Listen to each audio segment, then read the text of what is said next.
What's going on? Craig Bender with Insure You Too, and I'm here with Todd Rissel with E2 Value. And today we are going to bring you an action-packed episode of how we're going to raise the bar for the insurance industry. We're going to talk about the insurance industry, and we're going to talk about understanding replacement cost and how you should handle your insurance moving forward. So Todd, thank you so much for collaborating with me to try to make the insurance industry a better place, one day at a time, one evaluation at a time. So tell us a little bit about what we've done today and what are we trying to do? So today we talked about, I think, some of the bigger strategic issues facing the insurance industry. So from the fact we're here in California, there's, people's lives disrupted down in LA right now, so it's fresh for some people. They're going to spend the next 3-4 years recovering from this process. At the end of the day, we are here to help people recover from a bad act, right? It can be as simple as a water damage, I got to fix this part of my house, or it can be as traumatic as losing your entire home. And I'm an old school insurance person. I believe in insurance. I believe in the insurance industry. And the basic failing I think that's going on is connecting people to understand what is at stake. Why do you have insurance? Insurance gets a bad rap. There's a lot of things about, we're not in the health insurance world. This is simply a way to protect, for a lot of people, their largest asset or asset base or second largest asset base. And if you said, if you spent $20 more a year, you'd put yourself in a position where you can save $300 or $400 or $500 or $1 million effect on your overall family wealth. And I think it's not put in that vernacular, and I think that there are, within the industry, it's hard to say to somebody, why does it matter what coverage I choose? Why does it matter? I mean, again, you've got these RCV extensions, 150, 125%. And when you look at the ads that the insurance industry puts out, they're really good at figuring out what sells. How can I sell insurance to the general public? And I think from the public standpoint, I can understand why they feel I'm not getting a benefit from the insurance world. And they don't understand it's a 1-year policy. It's not a cumulative for 25 years. You may have been paying premium for 25 years, that's great, but it's just that 1-year insurance policy. And at the end of the day, if someone told you at the end of your life you might have spent $30,000 more on insurance than you could have, that's fantastic. That's just a pittance in the scheme of someone's life. I don't know if you own a home for 25 years, you're going to spend a lot more than $30,000 on a lot of parts of that house, and you're saying the difference of $500 a year can mean the difference between you getting your life back or suffering the consequences for years to come. Absolutely, and I think one aspect of the insurance space and the P&C space is looking at the homeowner insurance renewals and every year them going up, and with some sort of justification, it really looks at it where it's the replacement cost of the property goes up every year, the cost of materials increase every year, but now looking at it whereas are we properly evaluating these homes and what is the coverage compared to the replacement cost? Because I feel like some situations people may be over-insuring their home, there are people that are under-insuring their home, and we look at where, and I could say this because as an agent, I've used E2 Value where I look at each renewal, completing a cost-o-meter, understanding what the replacement cost value is, and then providing that on the renewal and making sure that the policy's actually being accurately rated for. And just for you to share some insight with E2 Value, what is the thought behind creating the software and the impact that you've seen it have, where I've seen the impact where you're just making sure that the individual is having their home being properly insured, and from the standpoint where you put in all the nooks and crannies, the details, and truly understanding the detail that goes into the cost-o-meter to come up with that replacement cost estimate, that really should determine your coverage A, opposed to looking at it was where let's decrease coverage A so that way we can get a lower monthly premium and then take it from there. Yeah, and I think that's been and again, I'm a part of the insurance industry, so anything I'm saying, I'm a part of that as well. Yeah.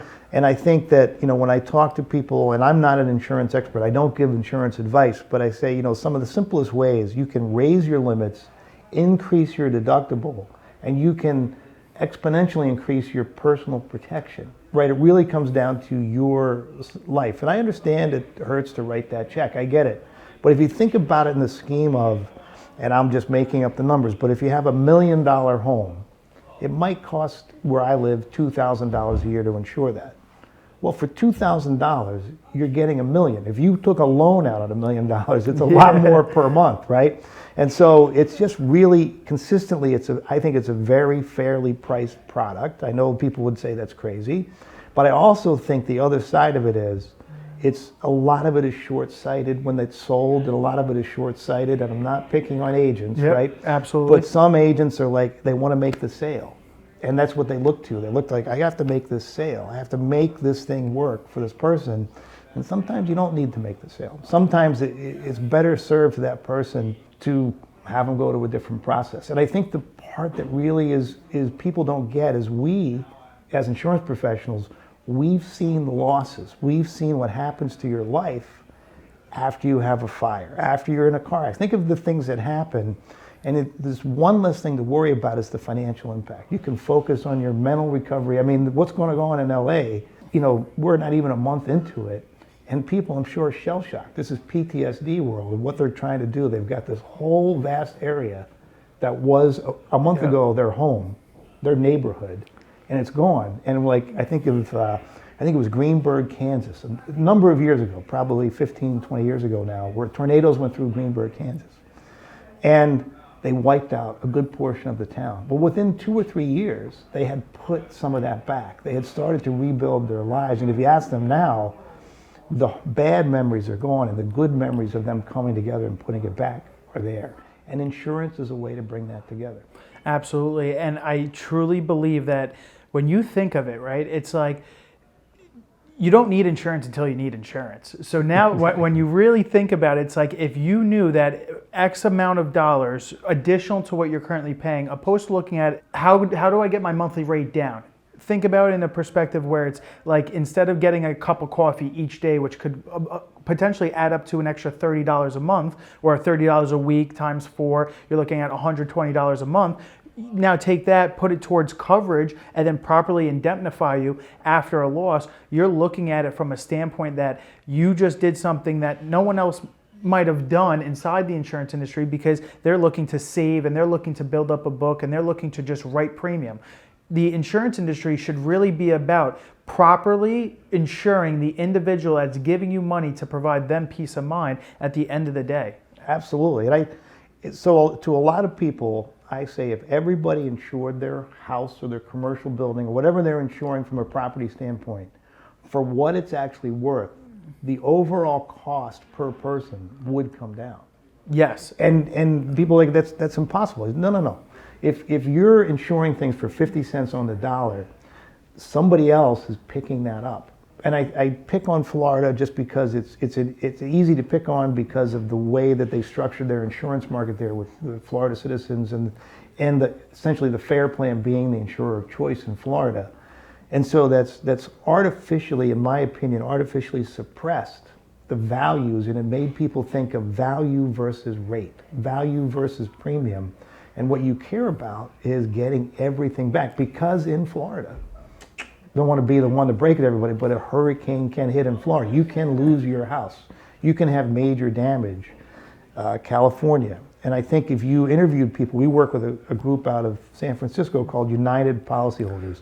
We support them. They have a terrific mission where they help people after loss. They're advocates for consumers, but they're also very well aware we need insurance. If you want to buy a car, you need insurance. Absolutely. If you want to buy a house, you need insurance. They want to mitigate that risk for all those things.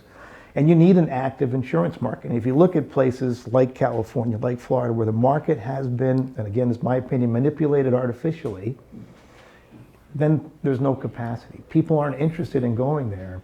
And it's just a matter of, we need it, right? And it's like, if everyone insured to the right number and they had the proper coverage, maybe a few years where it's a little more expensive than it is now, but eventually it's going to come out that everyone would be in a better position. Absolutely. And another thing that I like to say is that if you have a machine that can generate you money, right? Like, for example, you have a commercial building and you rent it out to, or you lease it out to your tenants, that building is making you money.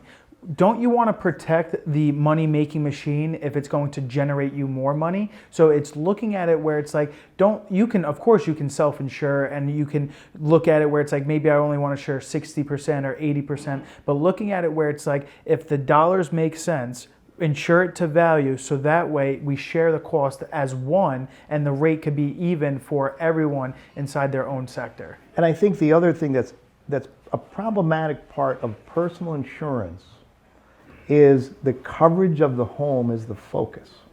When you insure your car, nowhere in that policy do they mention the value of the car. Yeah. It's not, they don't say your Cadillac Escalade is $85,000 and you argue, no, I paid $84,000 for it. It's not in the policy. And that's really, from a homeowner perspective, I've talked to insurance commissioners, I've talked to folks in the industry. You need to just describe, I have a 3,000 square foot house at this location with these materials, and that's what I'm going to get back. And the discussion of the value would, I think, go away. The real trick in this is we have put a number out there that doesn't follow the market value. Everybody knows what they paid for their house or what they're going to pay for a house. Everybody knows, you said you're from Long Island, New York. Yeah. That's where I learned about home taxes the most. When I worked out in Long Island, everybody knew exactly what they paid for their taxes and what the tax value is. Then we come along and do insurance value, which is different than those other two values. So I understand why consumers are confused by this, right? Because like, well, what value? And the same with the car. Like when you go in my state, you pay a tax on the value of the car. Well, you don't get to argue that tax on the value of the car. You can say I paid $1 for it, but they don't care. Right, they're going to tell you what the car is worth in an open marketplace, and it's fairly easy to figure it out. It's not so easy to figure out what your house is going to take to replace. And that's the disconnect in that process, but it's kind of, we did it to ourselves in this process. Absolutely, and something that we spoke about earlier today that I really want to talk about is the rebuilding process, and knowing that, you mentioned it today, where there's only certain contractors that can do certain level of work, and taking that into consideration. Can you elaborate a little bit more on that? Sure. Now, we happen to be at one of the most beautiful locations in the world. I think this is Pebble Beach, right? And it looks like we know what we're doing because we're sitting next to a fireplace. And so this property is owned by Tim Allen Properties. And Tim Allen is a realtor in this part of the world. And so the real estate that's here in Pebble Beach, I mean, $25 million, $30 million, $8 million, $10 million. And, that's a different level, right? That's a different level for purchasing and doing those things. And that's an extreme part of it. But it's a very controlled, tight market. Like, if you want to be in this market, it's going to cost you X amount of dollars. Well, the builders that work here, the builders that build these homes and renovate these homes, if you drive around Carmel and you look around the area, they're renovating homes. And there's only so many builders. And it takes a great deal of capacity as a builder to be able to build a $5 million house. You need a lot of financial backing as a builder to build a $5 million house. And your first house you ever build as a contractor is not worth $5 million. And so the part for folks, and I understand it because I've been doing this for 38 years, I shouldn't say, but for 38 years I've met with consumers, I've met with clients, I counseled them on what their particular property is worth. And the biggest thing that most people don't get is they don't understand the market they're in. So if you think about, like, we're wearing pullovers and they have logos on the pullovers. And if you go to Walmart, you can buy a pullover for a very inexpensive price. Yeah. And then if you go to the pro shop here at Pebble Beach, it's a little more expensive. It's probably made in the same factory by the same person. The material might be a little different, but what you're buying is the brand. And it's the same thing with a house. It's the same thing with a commercial building. What you're buying is that brand, and there's only so many Nike shirts. And so what we're trying to do is you're trying to say, well, where in that pyramid of things? Am I shopping at Walmart? Am I shopping at the Pebble Beach gift shop? And it's the same with houses. And so it's the ability to get someone to do it less expensively. It's really hard to get things done less expensively when you're in Pebble Beach. And it's the same thing if you have an $800,000 home. or a $300,000 home, who can put that house back? And the other part that we'd like to say is what's happening in Georgia is interesting if you're in Georgia. Absolutely. What's happening in New York is interesting if you're in downstate, midstate, or upstate. Yeah. What's happening in California, it's the same thing. So your marketplace is micro. What you have to understand is that micro marketplace, and you understand what you're doing in that micro marketplace. Absolutely, and truthfully, there are levels to this.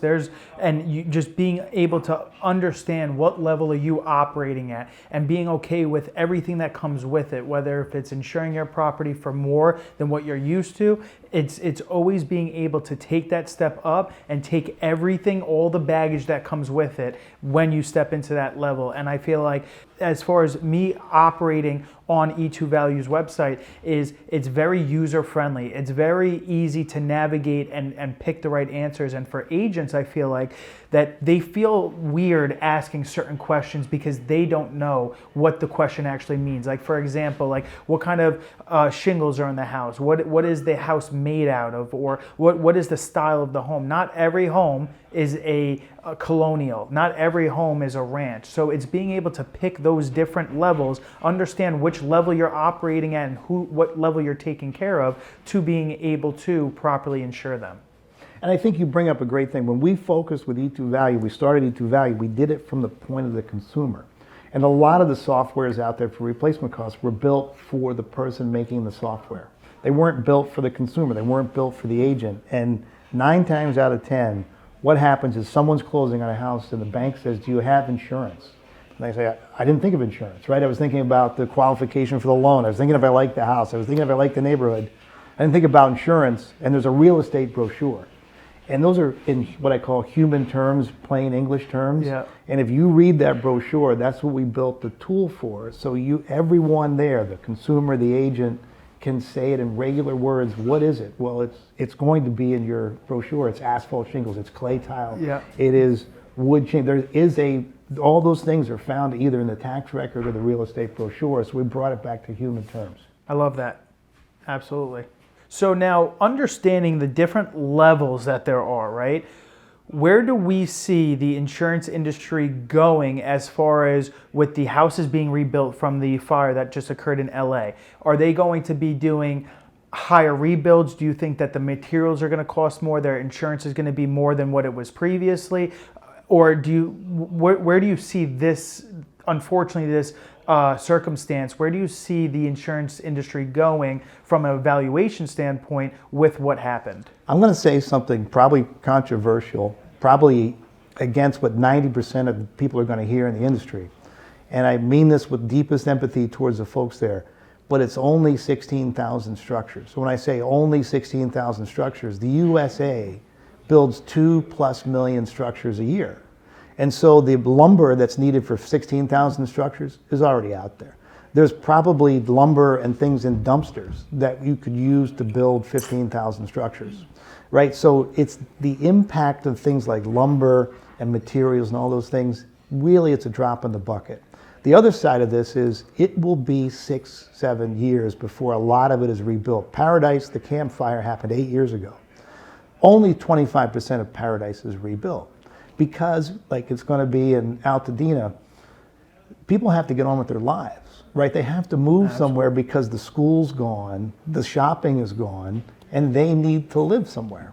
And they're probably going to take the neighborhood, they're going to redo the sewer lines, they're going to redo the water lines, they're going to redo the power lines, and that's going to take a long time before you can start to rebuild. Absolutely. And so you have to move. If you have kids who are 3rd grade, 4th grade, whatever, well, you can't wait till they're in 8th grade to go back to that neighborhood. Right? And so the impact of that part from a total building process is really not big. The other thing is, like, the first thing they did is, I think Governor Newsom and other folks said, whatever new rebuilding codes we'd put in place, we're going to take them back. Right? So they said, we're going to rebuild this way. We need a certain amount of, I think it's green energy with houses in California. We're going to roll that back. So the idea of building resilient isn't really going to happen. That's not the hurdle for this process. The hurdle is, I need a plumber. You need a plumber. I need an electrician, right? And there's only so many plumbers and electricians. And I think because of the pace of rebuild, to me, I really don't think there's an impact from that number of structures. The impact is that the additional living expense, what that family has to go through to live somewhere else for 4 or 5 years. And we're talking about limits. Yeah, yeah. Well, that coverage A is a big part of setting that additional living expense, or there's different names for it, but I call it ALE. And that coverage A sets that. And that's, 2 years of your life, 3 years of your life, you're going to have to spend differently. I don't think they get, not everybody gets, the house is down. There's nothing there, you can't live there, but you still have to pay your mortgage. Absolutely. You still have to pay the taxes. Hard to believe, right? Yeah. But that's still going on, and so with the financial settlement part of it, and that's when we talk about getting the proper coverage, there's a lot that has to be done, and you're living somewhere else, and you're paying a mortgage for a burned out piece of property. So there is a time element to the settlement, which I understand may be a little higher in the settlement process, but it's not because of the replacement cost.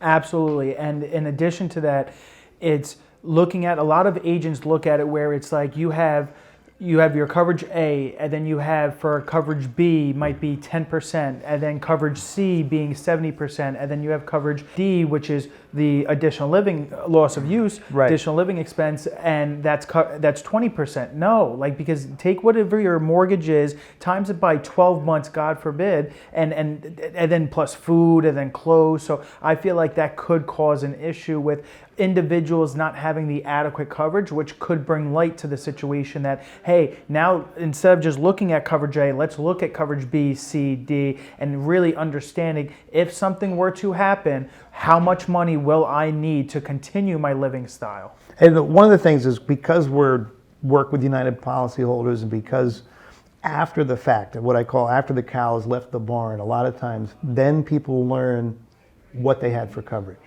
And I have spent a lot of time emailing and on the phone with folks in previous fires who what they're doing is trying to build a case as to why their house is worth more and why they should get more money.